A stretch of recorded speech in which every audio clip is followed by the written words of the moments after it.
Qual a sua participação nesse homicídio? O senhor mandou, se foi pessoalmente, alguma coisa parecida?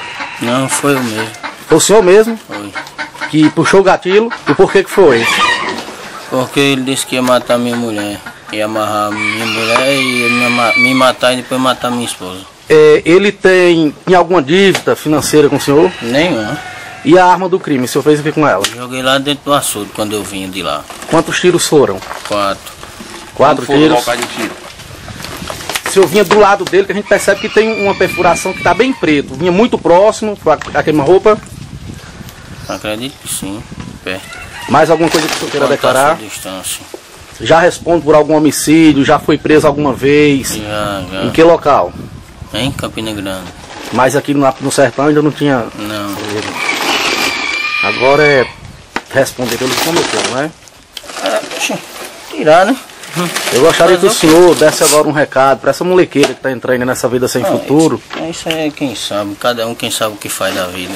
É verdade. Só isso mesmo que o senhor tem a declarar? Eu dou pro meu filho e pronto. E que ele não entre numa vida dessa. É claro. Só isso, meu irmão? E ainda bem que eles mesmos já procuram, eles mesmos procuram trabalhar e tá mal ali. Graças a Deus, nem faz. Boa sorte usa droga, e Deus abençoe, viu? Mas você usa não? Eu uso. Bora. Boa sorte, Deus abençoe.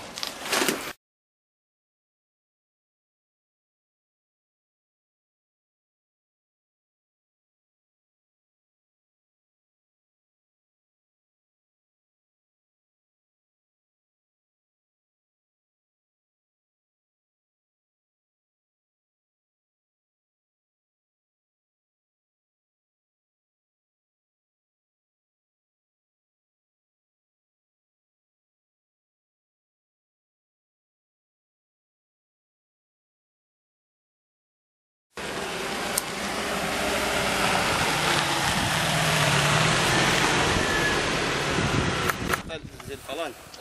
Tu jogou de onde? Daqui de cima? Tu vinha de pé, era? É mais ou menos onde tu jogou? Ali, Vou jogar. lá na frente. Poxa, mais pra lá. Mais na frente? Poxa, mais ou menos ali, ó. Mais ainda? Aqui lá, não, pra lá, sim. É, quase lá. Isso, quase. Ali, ó. É, ó. Por ali. Mas tu tem certeza que foi ali? Ou pode ter sido por aqui? Rapaz, eu joguei ali, rapaz.